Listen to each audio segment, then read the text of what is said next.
Hi, it's Deanna from Futures Past Boutique, and today it's not just going to be show and tell, it's going to be a little bit of a history lesson.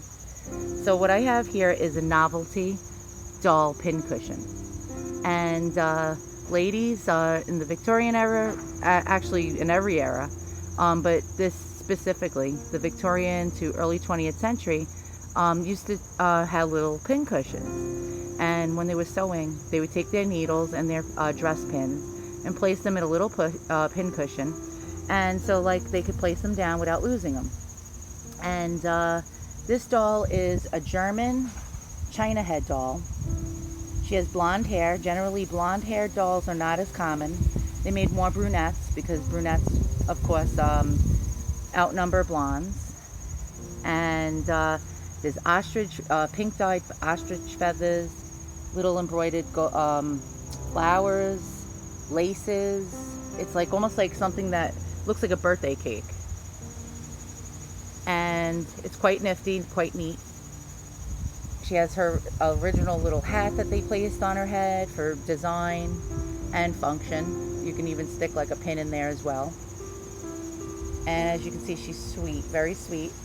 Now, these dolls generally were made in Germany and were shipped all over the world, and you could buy them anywhere.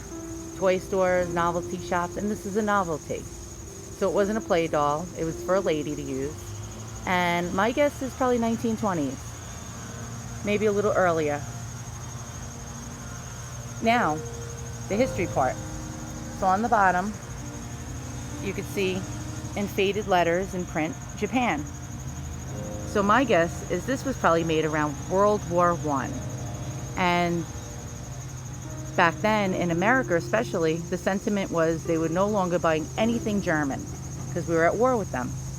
And the Japanese started making dolls and selling them to Americans. But this doll is most likely a German head that was purchased by the Japanese, made into a pincushion, and shipped to America, with Americans thinking this was a Japanese doll, because they were definitely not going to be doing business with Germans or giving their money to Germans. But this is definitely a German doll head. So the Japanese tricked the Americans into buying a German piece, thinking it was Japanese and it was okay to buy. So this is a cute little history lesson I thought I'd share with you guys. And now my neighbors are firing up the leaf blowers and the lawn mowers, the figures, the minute I do a video. So thanks for watching. If you like what you see, hit the thumbs up and subscribe.